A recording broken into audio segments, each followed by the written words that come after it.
बिस्मिल्लाहिर्रहमानिर्रहीम। Welcome back to my channel. मैं उम्मीद करता हूँ कि बिल्कुल खैरियत से होंगे। अल्लाह ताला आपको और मुझे ढेरों खुशियों से नवाजे।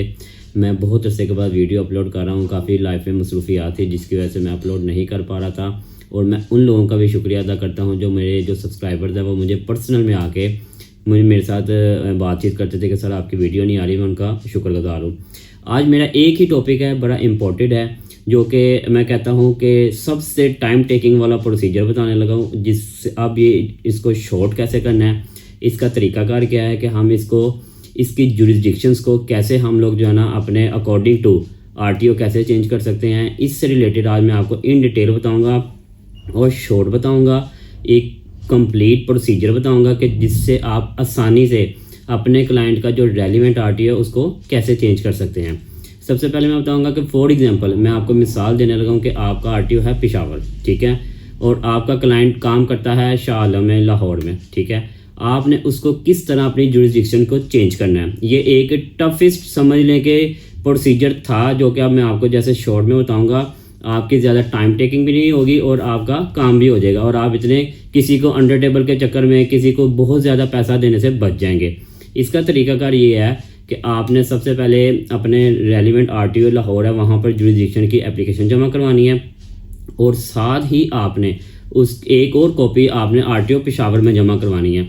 लेकिन आरटीओ पेशावर के साथ आपने जो लाहौर में एप्लीकेशन सबमिट की होगी, चाहे ऑनलाइन है या मैनुअल, आपने उसकी कॉपी को अटैच करके पेशावर में जमा करवा देना है। ये एप्लीकेशन जमा करवाने से पहले आपने इसको ऑनलाइन जमा करवाना है, ठीक है। ऑनलाइन के साथ फिर आपने उसका प्रिंट निकालना और मैनुअल भी आरटीओ में आपने जमा करवा देना। उससे स्टैंप लगवा के आपने उसकी कॉपी भी आरटीओ पेशावर के साथ वहाँ पे भेज देनी। अगर आपका वहाँ पर कोई बंदा है, अगर वो खुद बाय हैंड जमा करवा दे तो बहुत अच्छी बात है, अगर नहीं है तो थ्रू टीसीएस आप जमा करवा सकते हैं, ठीक है। सबसे पहले देखिए, जहाँ पर केस आना होता है ना, उन लोगों को इतना इशू नहीं होता कि जनाब हमारे पास केस क्यों आ रहा है। वो तो बल्कि चाहेंगे कि हमारे पास केस जो है ना जितने हो सके वो आए हमारे जोन में। वो आपको फ़ौरन जो है ना अपने सिस्टम से ना वो क्लियर कर देंगे कि जनाब हमारे एंड पे अगर कोई केस आ रहा है तो वो तो जल्दी से एक्सेप्ट करेंगे ना। लेकिन जहाँ से ट्रांसफ़र होना होता है ना, जैसा लाइक के पेशावर से लाहौर ट्रांसफ़र होना होता है, वो लोग जो है ना काफ़ी डिटेल पे जाते हैं कि लाइक जैसे कि आपका वहाँ पर आरटीओ पेशावर है तो वो देखेंगे कि इनकी तरफ कोई पेनल्टी तो नहीं है, इनके ऊपर कोई टैक्सेस की रिकवरी तो नहीं है, क्या इन्होंने अपनी रिटर्न्स रेगुलर जमा करवाई हैं, या अगर लेट जमा करवाई हैं तो क्या इन्होंने पेनल्टी के साथ जमा करवाई हैं।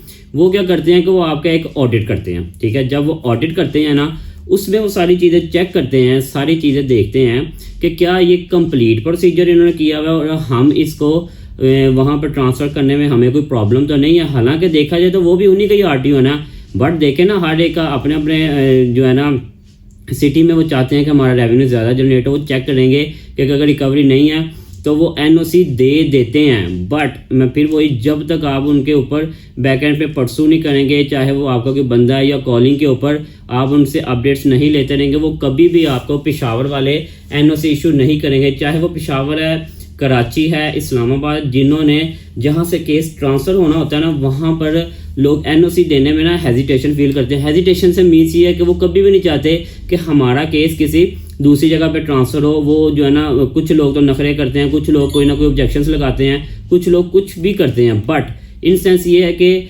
तरीकाकार ये हो गया कि जब ये लाहौर से मैंने बता दिया वो ऑनलाइन क्लियरेंस दे देते हैं। उसके बाद जब आप पेशावर से आपने वहाँ पर भी क्लियरेंस देंगे, ये दोनों जब आरटीओ लाहौर और आरटीओ पेशावर ये जब दोनों क्लियरेंस दे देंगे, देन आपका केस इस्लामाबाद जुरिस्डिक्शन में चला जाएगा।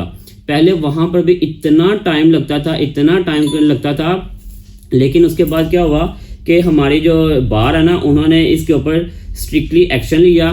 जब स्ट्रिक्टली एक्शन लिया तो ये इसके ऊपर मीटिंग्स चली कि जनाब जब सबसे जो टाइम टेकिंग काम है ना वो जुरिस्डिक्शन है, तो इससे उन्होंने काफ़ी ज़्यादा पॉजिटिव रिस्पॉन्स दिया। अब ऐसा है कि जब दोनों आरटीओ से एनओसी इशू हो जाते हैं, इस्लामाबाद जुरिस्डिक्शन तक पहुंच जाते हैं, with in 4 to 5 days, working days की बात कर रहा हूँ, या ऑलमोस्ट 1 वीक समझ लें आप, 1 वीक के अंदर आपका आरटीओ चेंज हो जाता है। तो जिससे लोगों की काफ़ी ज़्यादा परेशानियां जो है ना वो रिजॉल्व हो चुकी हुई हैं। वरना अदरवाइज वो आप बिलीव करें 6-6 माह, साल लग जाता था, लोगों के काम कंप्लीट ही नहीं हो पाते थे। तो ये मैंने आपको एक कंप्लीट प्रोसीजर बता दिया, ये आप खुद भी कर सकते हैं। अगर आप खुद नहीं कर सकते, आपका जो लॉयर है, जो आपका एडवोकेट है या टैक्स कंसल्टेंट है, उसको इन चीज़ों के बारे में पता होगा, वो आपके इस तरह की जब प्रोसीजर करेंगे, आपकी एप्लीकेशन को कंटिन्यू करेंगे ना, तो देन आपको किसी किस्म की कोई प्रॉब्लम नहीं आएगी, किसी किस्म की कोई परेशानी नहीं होगी, और इससे आपका काम भी जल्द से जल्द हो जाएगा। और जो आपका रेलिवेंट आरटीओ है ना, आप उसके अकॉर्डिंग अपना सारी चीज़ें मैनेज कर लेंगे। क्योंकि आपका अगर आप लाहौर में काम करते हो, अगर आपका आरटीओ पेशावर है, तो काफ़ी टफ होता है इन चीज़ों को मैनेज करना। इससे ये फ़ायदा हो जाता है कि जो आपका रेलिवेंट आरटीओ होता है, और वो आप इजीली जाके अपने सारे वहाँ पर कोई मसला या कोई नोटिस या कोई कुछ है, तो आप इजीली उसको फेस कर सकते हैं। तो ये मेरी आज का इंपॉर्टेंट टॉपिक था। अगर आपको इसमें किसी चीज़ की समझ नहीं आई, या किसी चीज़ का आपने परफॉर्मा लेना हो एप्लीकेशन का, या किसी कुछ, आप मुझे कमेंट्स कर दिएगा, मैं आपको उसके ऊपर रिप्लाई कर दूंगा, और आपकी कोई भी प्रॉब्लम होगी इंशाल्लाह ताला उसको मैं रिजॉल्व कर दूंगा। अब तक के लिए मुझे इजाज़त दे, अब मिलेंगे इंशाल्लाह ताला नेक्स्ट वीडियो पे नए टॉपिक के साथ, नई वीडियो के साथ। Thanks for watching. अल्लाह हाफिज़।